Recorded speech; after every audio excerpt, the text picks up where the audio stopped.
I finally got around to watching Ted Lasso the other day, and imagine my surprise when I find out he's practically my next door neighbor. I looked it up and this is his apartment. I just want to point out that I've been taking photos here since like 4 years before Ted Lasso was ever a thing. That's been my photo shoot spot since long before it was cool. So anyways.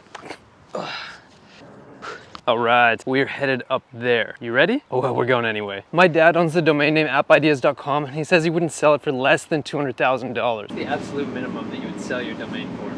Probably 200,000. Now, my dad isn't a domain flipper and actually has no intention of selling, but he's received many offers over the years, including one from GoDaddy themselves. P.S. Their offer pretty much amounted to a scam. Simple tech-related domains that may or may not be worth hundreds of thousands of dollars, like appideas.com, are pretty much gone in 2022, but there is still money to be made. In this video, I'm gonna explain the process of finding that perfect domain name, what it takes to actually sell it for a profit, and if you keep on watching toward the end, I'm gonna let you in on a little secret that all these other domain flipping videos and business gurus leave out, probably intentionally. Hey, my name is Christian, but you can call me Lil. One thing that I really don't understand, there's this field of cows over here. Anybody who lives in Richmond knows that the cows are family, so I feel a little bit hurt by Ted Lasso. There's a surprising lack of cows, of these cows in particular. You can buy domains at Google Domains.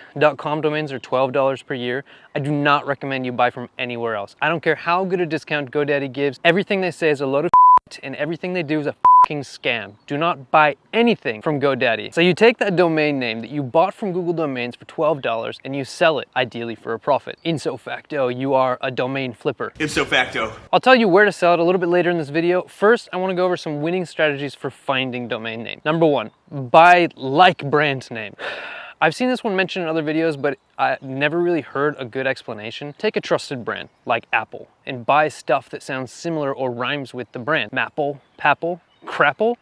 Unfortunately, Apple's the largest company in the world and anything that sounds remotely like it is already taken. But there are, of course, lesser known brands all over the world, still worth hundreds of millions or even billions of dollars. Not even like 15 minutes ago, my wife found Swiggle.com, which is really similar to a company here in the UK called Smiggle. The domain name is currently being sold for $260,000. Now, I don't know if it'll ever sell at that price, but with sales nearing $500 million annually, Smiggle won't think twice about a sale that large if they decide one day that they want the domain. Number two, smashing keywords. Let me introduce you to Julian Hearn, founder of a multi-billion-dollar British meal replacement company called Huel. Julian is not a domain flipper, but he did buy his company's domain name from one for the lecca sum of $10,000. Buy for $12, sell for $10,000. That's like a 1,000,000% profit margin, right? Julian outlined his experience dealing with the original owner, and he came across like he was actually pretty pissed at the domain flipper pretty much their entire interaction. But he actually gave us some of the best advice for getting into domain flipping. So maybe just write down a list of the names that are associated with your product. Yeah. And you can cut them up. Yeah. And then bash them together, and you might find a word appears in front of you.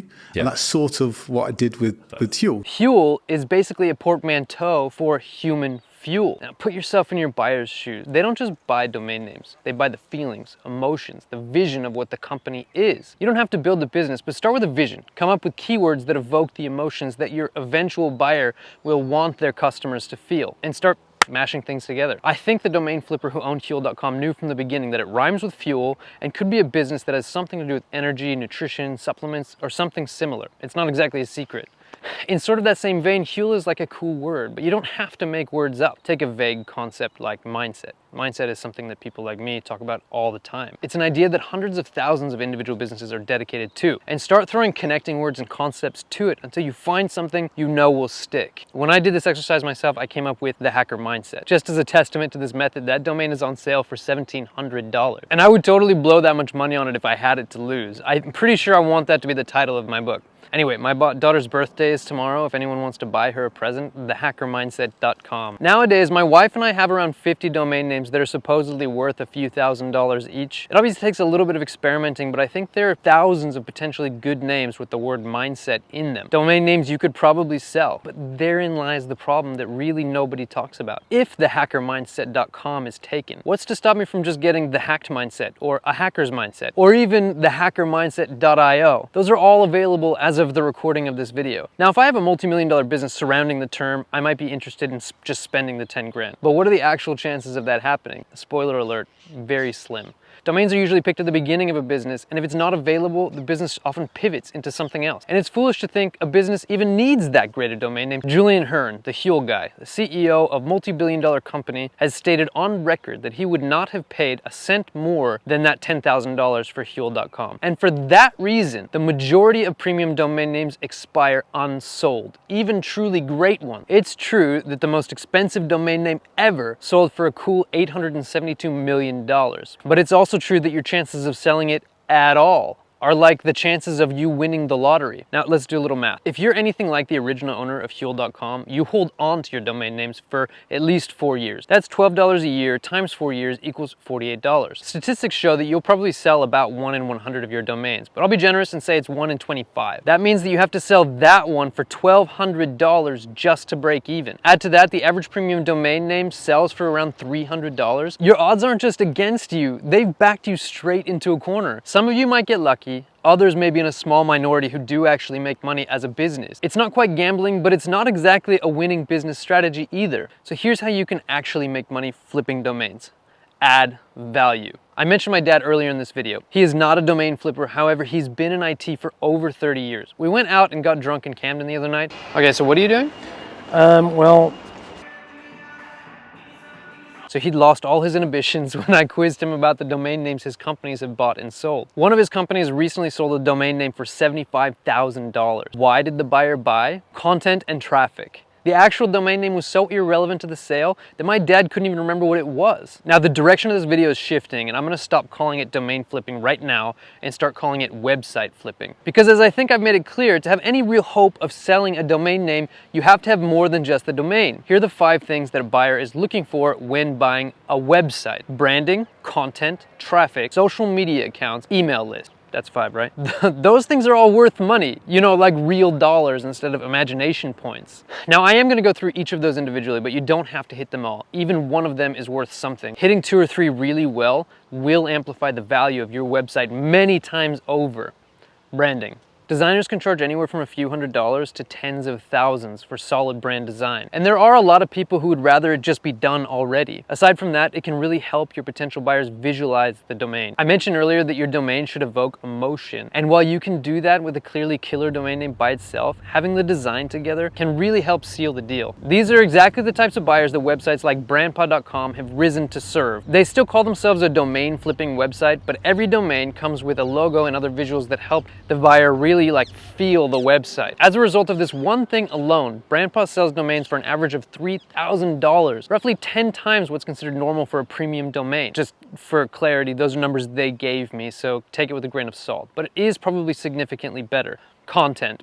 As previously mentioned, one of my dad's companies sold a domain for $75,000, and it was primarily because of the quantity of quality content in a particular niche. Some people will make the mistake of thinking that it's the traffic that makes this valuable, but the content can actually be valuable on its own. I'm not at liberty to discuss too many specifics of my dad's company's sale, but if you have 1,000 really high quality articles, even on a brand new website with no traffic at all, and you import those into a high domain authority website that gets lots of organic traffic, interlink them between the existing content, and set up 301 redirects from the old website, that new content, those 1,000 articles, will almost immediately start generating tons more traffic. Traffic that can generate more leads, more sales, more ad revenue. Companies like the one my dad's company sold to, they pay freelancers and other content creators really good money. So you can imagine having 1,000 articles in a particular niche, even without a website behind them, has a certain, dollar value to them. I'm not saying you have to be a speedwriter to sell a website.